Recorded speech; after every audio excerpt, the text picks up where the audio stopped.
Welcome to my official author podcast. My name is Dr. Jennifer Lowry, and today is our special Q&A. So at the end of each month, I've started a new series where you guys get to email me or find me on all of my social media platforms and direct message me and send me questions. So I collected those questions and I have taken the top 5 questions.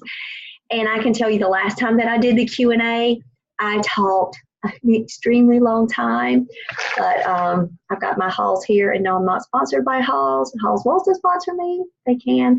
But I've got a very scratchy throat. But I love you guys, and so I'm here. So if you see me reaching for the Halls or my water, just know that what's going on with me right now, and just hang with me. So, all right, so my first question. How do you stay focused? Well, first, I'm looking at the questions that I put from you guys. I'm going to tell you, number 1, keep one of these. Okay, so here's my journal. And I have tons of these. I'm not going to lie. I'm kind of addicted to journals. And what's so wonderful about my best friend is that she knows this. So, instead of getting me like a gift card or a random item, she gets me journal books. And so I go through them like wildfire. So I have journal books for particular things. Like this is my author goal journal book and my planner that I keep up with some goals that I have. So for example, I would love to go back and share this with you. Okay, I got all kinds of paper sticking out of here. It's not organized. Neither is my life. That's why I have to have a journal. Okay, so I don't know if you can see this or not. So I put 2019 will be the year. I claim it in the name of Jesus, okay? And so that's my little note to myself. And look, I'm even starting up here talking about Etsy, like how do authors use Etsy, and I'm going and researching. So you see these are goals. Well, on the very day that I wrote these goals for my author goals, and I suggest you do them right now, so go get a piece of paper. You can steal my goals. You can take them, you can modify them. Number 1,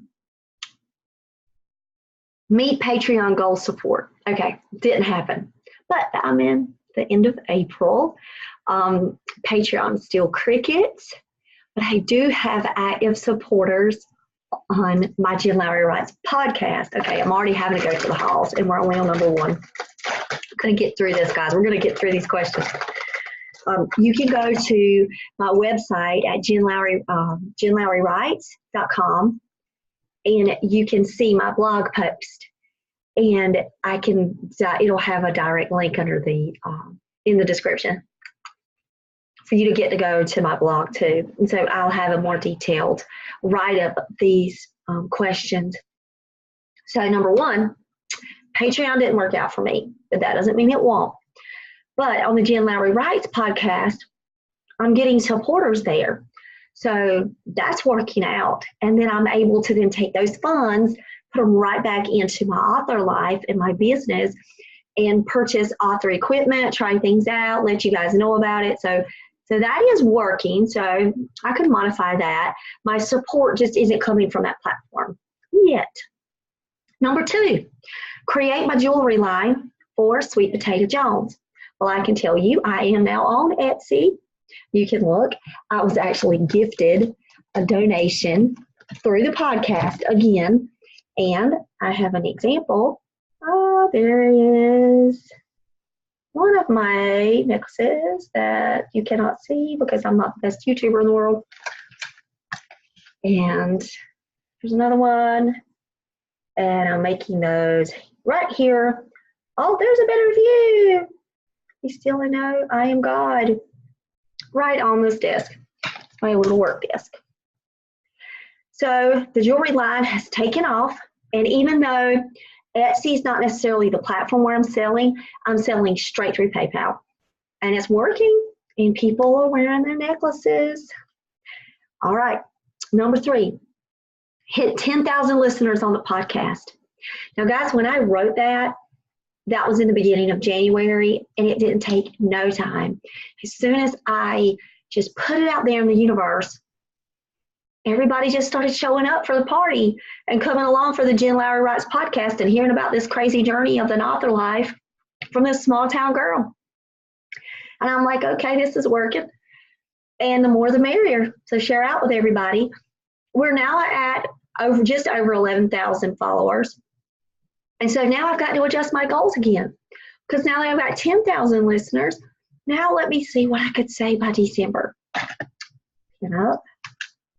Cross out right now in front of you guys. I'm going to say 15,000 listeners on the podcast by December. Number 4, watch Sweet Potato Jones do its thing. Break chains. That's what I wrote. I'm ready. So back in January, I thought Sweet Potato was going to be coming out spring. So I was very excited early on of the year, but I'm very glad how the Lord worked its timing out, and Sweet Potato's coming out in September. That's given me a lot more time to research, to build my platform, to really give it a space, to give Sweet Potato a space for her to do her thing. Because as you guys know, debut authors, we've got to work this life every single day in order to get our book into the hands of readers. So it's worked out. I can't wait. Mark your calendars, September 10th. I dare you. Go ahead, do it. All right. Number 5. I wrote, Happy Renewal Year, Amazon bestseller. It happened with that particular journal. Not Everyday Mom Challenge, not the Teacher Challenge, not Fingerprint Curriculum for my Homeschool Challenge. I specifically wrote right here, Happy Renewal Year, and it made it. And my son asked me, to evaluate and look at my analytics and to determine where I was getting the most hits from. And I was saying, it's got to be Facebook Live. It's got to be Facebook interactions. It's just got to be the way that I'm connecting with people through the Bible devotionals. And I love the content of Happy Renewal Year. It is one of my favorite devotionals so far. I'm working on the author devotional. It's going to be ready in December. And I cannot wait to share that one. So all of you guys can kind of get the inside challenge, kind of like how I work my own author life. By December, it's going to be all packaged up just for you in journal format and for you to challenge yourself on a day-to-day basis for the year 2020. So you need to say 2019 will be the year. Let's go ahead and know that in 2020, we're going to say 2020 is going to be our year in the name of Jesus. All right. So bestseller, checked it off. I can't believe it. So I got to update all of my sites yesterday because I wanted a new spring brand. I just wanted it to have flowers on it. I wanted to put everything up. I had just a couple of my devotionals up, and I didn't have Sweet Potato up on my banners. I was able to put bestseller on my banners. And I'm so excited to announce that. And what makes it even more special for me is that I received that status. I had been at a conference, and I was around bunches of people, and I was talking with so many people, and I was networking. And that's something that has been a challenge for me in the past because I'm really shy. And I have never been to one of those huge conferences before. And it just happened to be that weekend that I was at that conference, that I was talking with people, giving them my business cards, just sharing. And my devotional started flying off the shelves. And it was my mom's birthday. And on April the 2nd, it reached bestseller. And I said, thanks, Mama. So on her birthday, I know that exact date, is when Happy Renewal Year made the bestseller list on Amazon. And so I will keep that and treasure that memory forever and a day into eternity. I tell you that now. So I'm praying that it will continue to have some success, along with my other journals. Like, people will read Happy Renewal Year and they'll go, oh, wait, she's got Everyday Mom Challenge. Well, even if I'm not a mom and I'm an aunt, or I'm a Bible study leader, or I babysit, we can do these challenges. They're fun. Let's try them out. So who knows? that one might be the next one. Maybe I should cross that off. Let's take Happy Renewal Year off. Let's put Everyday Mom Challenge. See what we can do. Mother's Day is coming up. Maybe that's meant for me to do a promo. See, if I would be making this video and talking this stuff out, promo needed. Okay, I wrote it down. All right, number 6, organize a successful summer book tour. Well, definitely got to cross out summer because my book's not coming out to the fall. So now it's fall winter book tour. And it's already taking off. So I have a festival, I have a couple of libraries, I have a bookstore. So when you look at the events that I'm having parties, I'm having online parties. It's all coming together. And I still have so much time. So organizing these events has been a little rough because when somebody emails me, I really try to do a quick turnaround and email them right back when I can. You know, like it's usually not within a day or so. What happens with me is if things get like snowballed and I just get like 1,000 emails at once, there's that one that might get lost in there. But then I think, you know, that could be happening to the other people on the end of the line. So when you send out like these mass emails, when you're trying to book a tour, you just got to be patient. And then you got to learn how to follow up. So I started out sending out the mass. Now I'm going to do some follow-ups in the next couple of weeks. And I'm going to see if I can get any more bites for some tours. So number 7, become a full-time author. I think we need to put that on our list every single year because that's a goal that we should strive to do. We do want this as a full-time career, I'm pretty much guessing. I know that's my goal. So becoming a full-time author takes work like this. Takes the planning, the preparation, the research, and the time. And so I tell you, it's an exciting time, but you just have to stay focused. And so when people say the question, when they send it to me, how do you stay focused? Writing these goals down helps me, but I also have the podcast, and that helps me be accountable because I'm challenging other people. I'm also challenging myself. And so I have to kind of stick with it. You know, it kind of helps me. And I'm in writing communities. So I have a community on Facebook.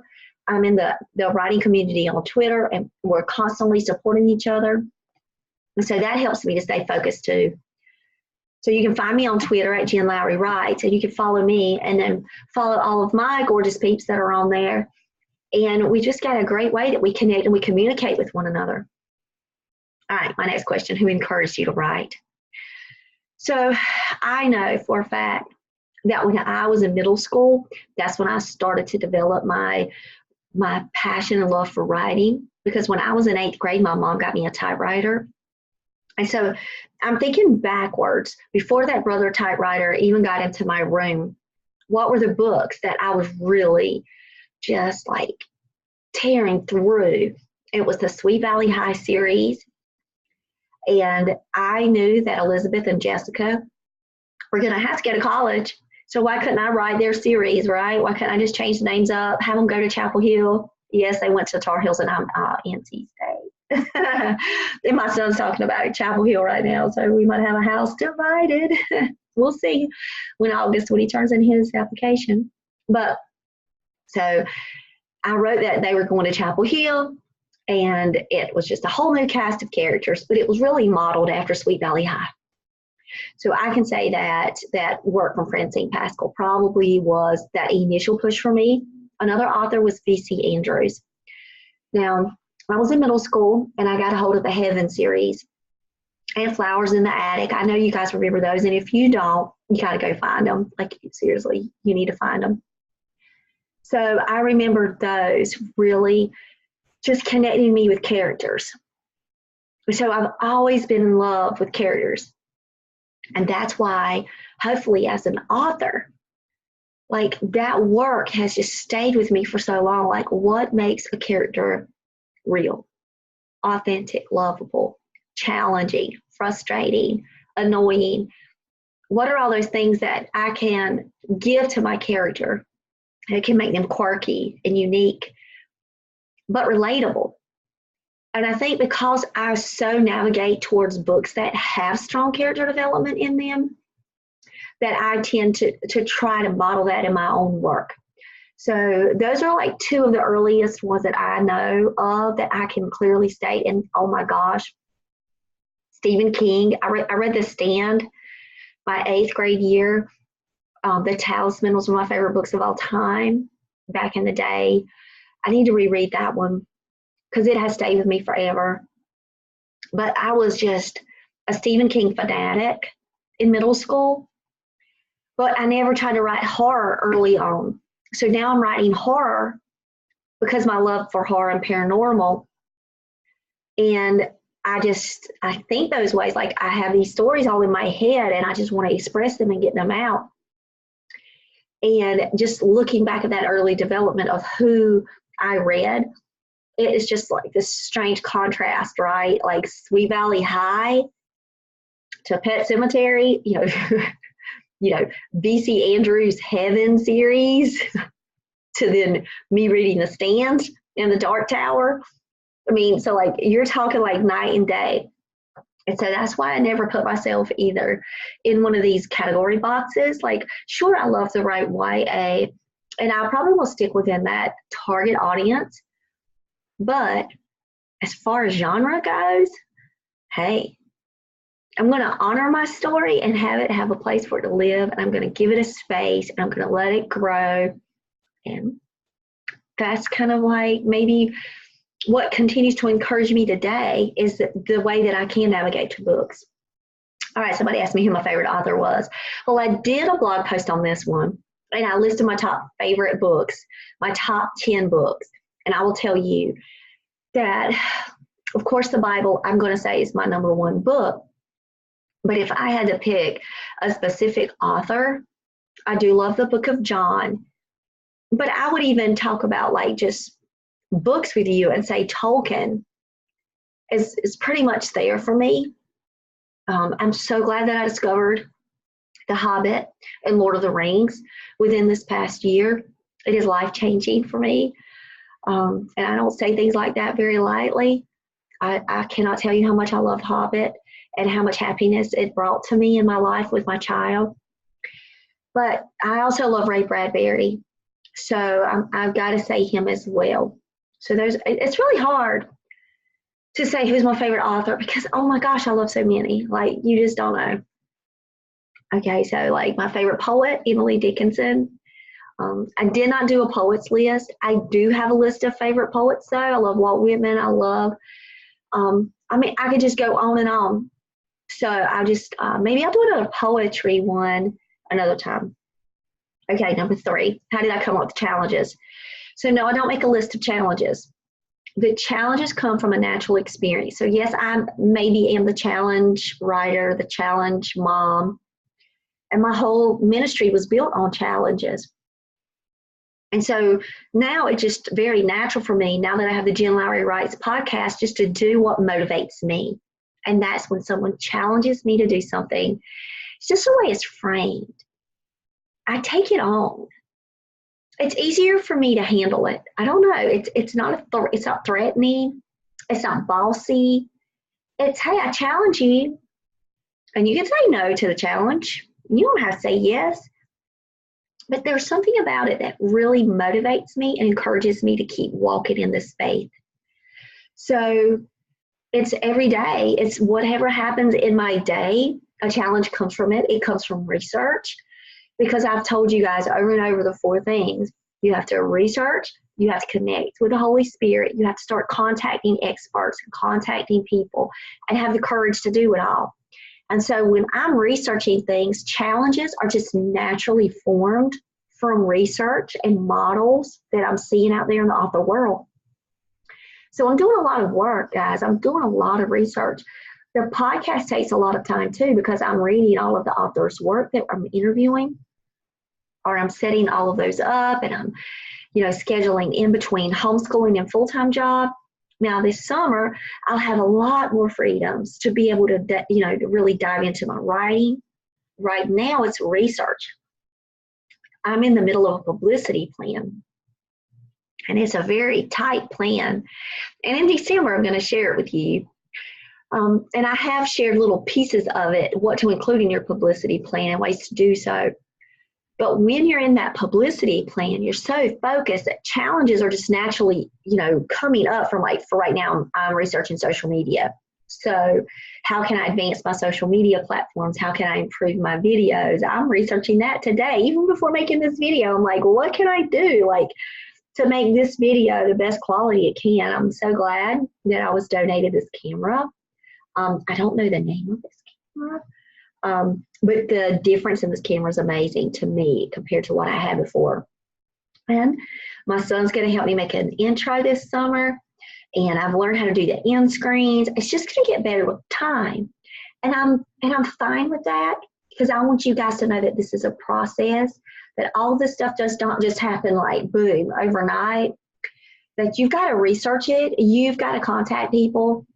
You've got to figure things out, and it takes time, but I'm not giving up.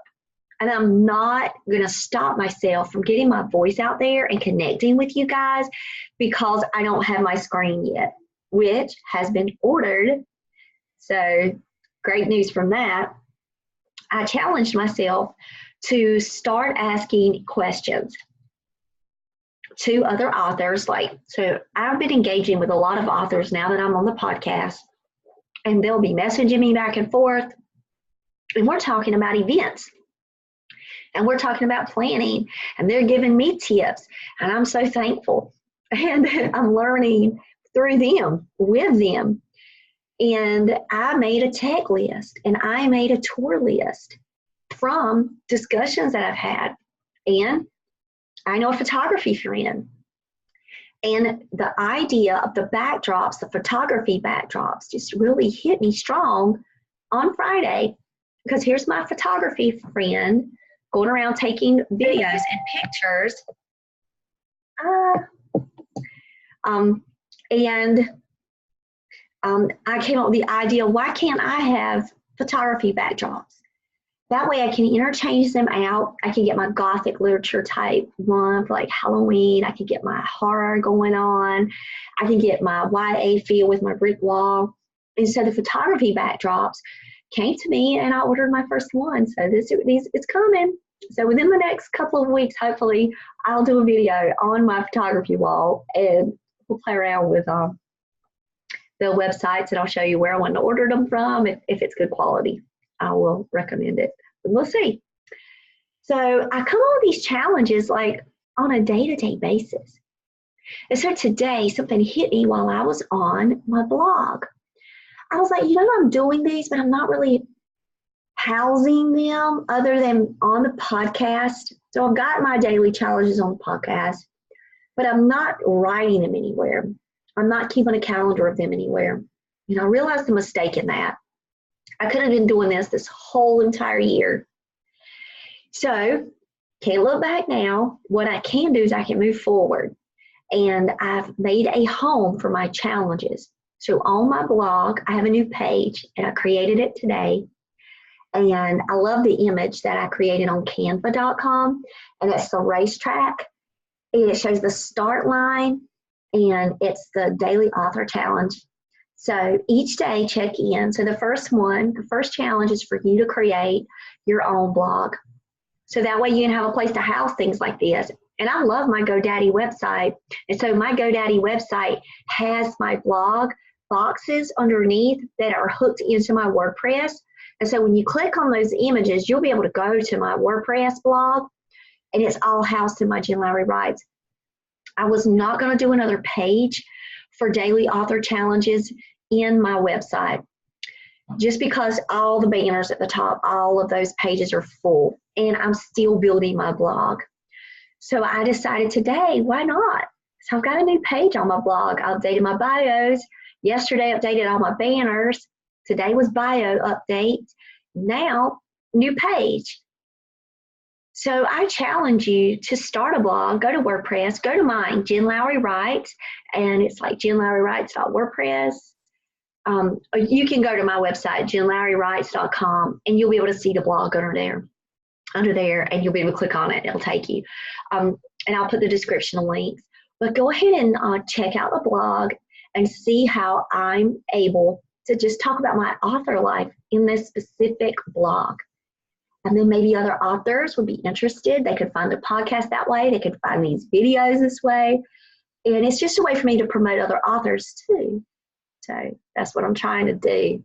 And the blog is going to turn out to be the book reviews and a place where I can host authors. And it's just got to build some more. I've already done one book review, and within the next couple of weeks, I'm going to have another one up there next week when I'm going to be meeting with Greg Turnquist. So his book is going to be up there. I'm reading Darklight right now, so those are some things. It's a sci-fi fantasy. It's a YA fantasy through Clean Reads. So that one I'm going to put on my blog. So number 4, what am I currently working on now? Okay, so there's a little secret. And I guess I could share a little bit of it.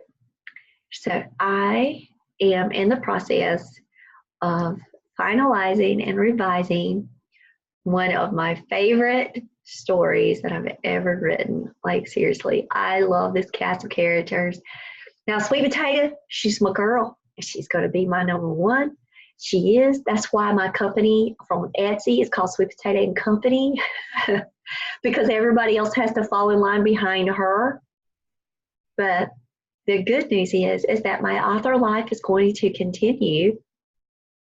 And after the Sweet Potato Jones release, you don't have to wait too much longer to get a new book of mine.